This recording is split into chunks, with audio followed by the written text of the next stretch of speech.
fortælle jer, at jeg er ikke vant til sådan et udstyr som det her. Jeg er ikke vant til sådan et udstyr som det her. Det er muligt, at jeg både fjollet ud og også lidt komisk ud.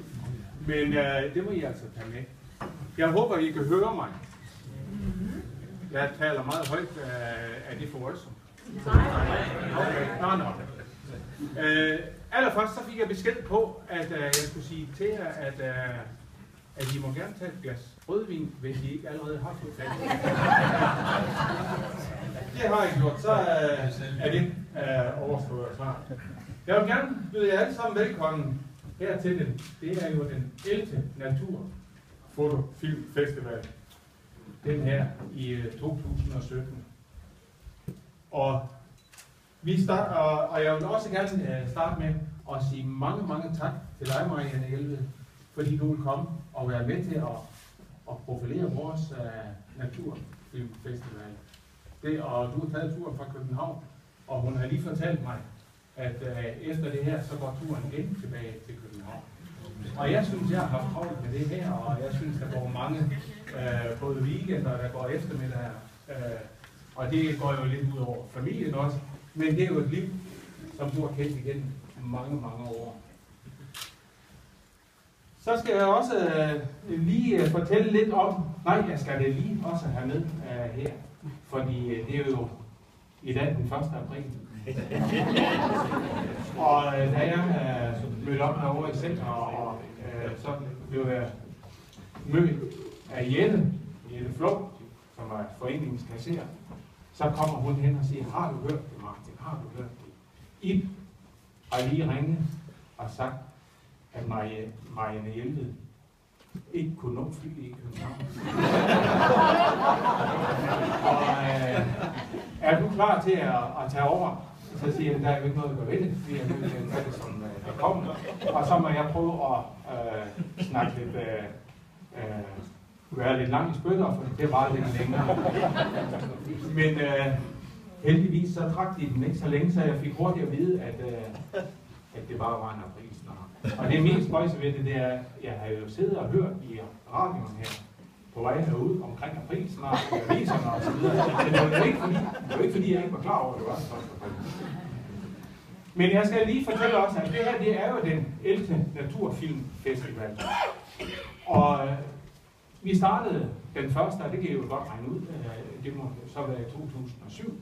Men den allerførste naturfilmfestival, og jeg siger naturfilmfestival, fordi på det tidspunkt, der havde vi ikke fotografierne med. Der havde vi kun levende billeder.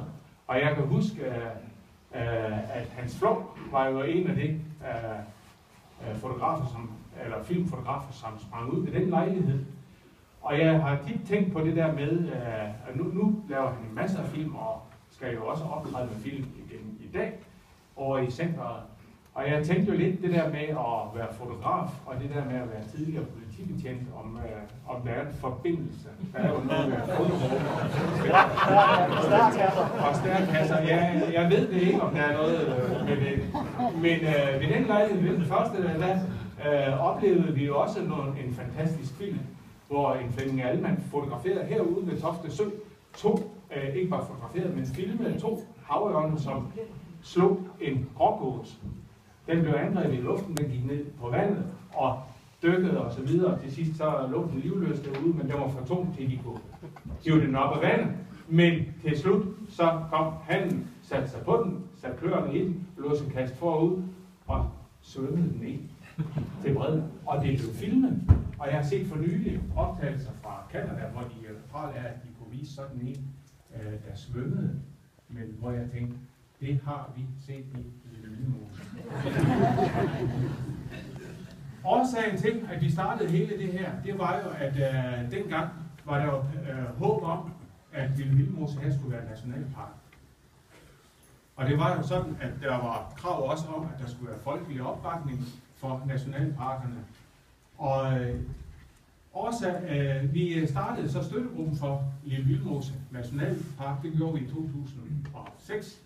Og årsagen var, at der pludselig viste sig at være en synlig modstand for nationalparken. Det kom sådan bag på alle de andre. og hvor vi sagde, jamen vi er da nødt til så, fordi vi er der mange flere end de der modstandere. Vi er da nødt til at gøre os synlige.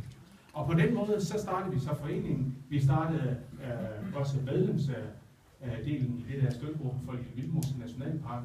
Og i dag der er der 1650 medlemmer i den støttegruppe, som modtager nyhedsbrevene fra støttegruppen. Men vi fik jo så også den her festival op, for netop at få bevis for, at der virkelig er noget herude. Fordi man kan køre igennem Lille Vildmose og sige, nå, her er der ingenting. Og det kunne man i hvert fald dengang. Dengang der var der brune flader herude, og hvad er der er nationalpark i det her? Der er nok også nogen i dag, der kører igennem området og tænker, hvad er der herude? Men så er der I fotografer her, som jo er dem, som kan verificere og garantere for, at der er et stort potentiale, der er en mangfoldighed af liv, og I er dem, der dokumenterer, at hele det her med genopretningen, det er altså også været brugt. De her dyr, de er jo et bedre bevis, end det der, ved at vi kører ud og ser områder, og hvor vi lader vores egne øjne se, og hvor vi selv bedømmer, om stedet er godt. Dyrene, det er dem, der kvitterer for det, og siger, at det, der bliver lavet herude, er også i orden. Så det er I fotografer med til. Jeg tror, jeg har sagt det før også, men det er en vigtig ting.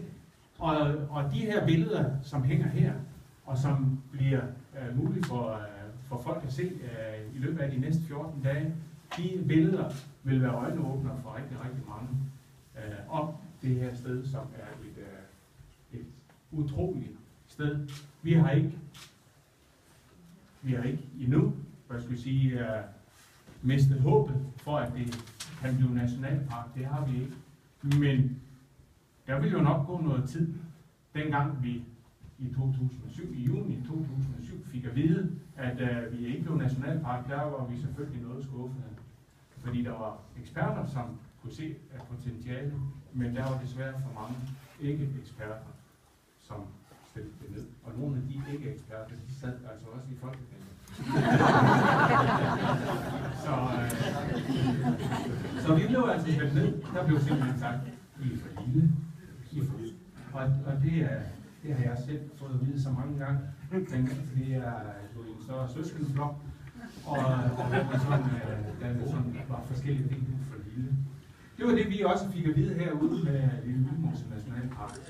Vi glæder os over, at Thy og Vadehavet dengang så dog blev nationalparker, og så begyndte vi jo så at håbe, at vi om år også bliver det. Det skal så siges, at når vi ikke, da skuffelsen havde lagt sig, så endte det jo så med, at vi jo altså ikke var så kede af, at vi ikke blev det i første omgang. Fordi det blev jo de andre nationalparker, som kom til at gøre de første skridt. Og vi fik jo i stedet for sat en naturgenopretning i gang, takket være Åge V. Jensens Naturfond.